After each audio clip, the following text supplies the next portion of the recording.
Former Department of Public Works Chief Engineer Liberty Perez, Chief Planner and Public Information Officer Josephine Torres, and engineer supervisors Danilo Galiza and Ariel Everola are accused of falsifying records in order to obtain more than $5,000 each in overtime compensation for work the feds contend they never actually performed on federally funded projects.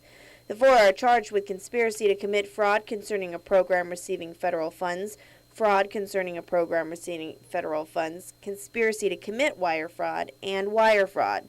In October 2006, then-Governor Felix Camacho signed an executive order that allowed DPW employees, such as engineers and other positions, to receive overtime for work performed until December 2006.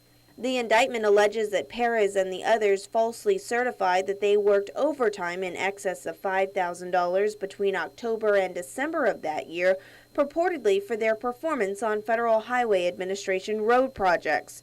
Torres was the agency's chief planner from June to September 2006 and was then the PIO and was ineligible to receive OT. Perez, Torres, Galiza, and Everola certified that they had worked by allegedly falsifying timesheets and seeking OT compensation. DPW then acted on the requests for compensation by submitting payment vouchers to Federal Highway in Hawaii.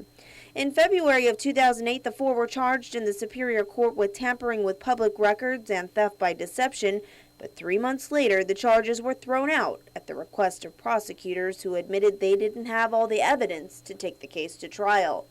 The charges were thrown out and the four returned to their positions at the agency. DPW Director Joanne Brown confirms that Perez, Torres, and Everola are still employed at DPW. Because it is a personnel matter, Brown could not say what administrative action, if any, would be taken against them. Galiza, meanwhile, is an engineer supervisor at the Solid Waste Authority. The federal receiver confirms that they've sought guidance from the Attorney General's office on what course of action can be taken against him. While Perez got her job back along with back pay, she also found herself in hot water with the Professional Engineers, Architects, and Land Surveyors Board. In July 2007, she was issued a letter of reprimand and was fined $5,000 for misconduct on the job.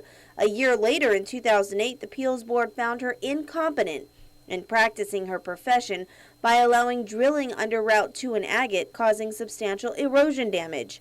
She was also found to have violated the rules of professional conduct by signing off on certifications for 2 elevator inspectors, knowing they didn't meet the necessary requirements. The board also found that she had practiced as a structural or civil engineer without being licensed to practice as either.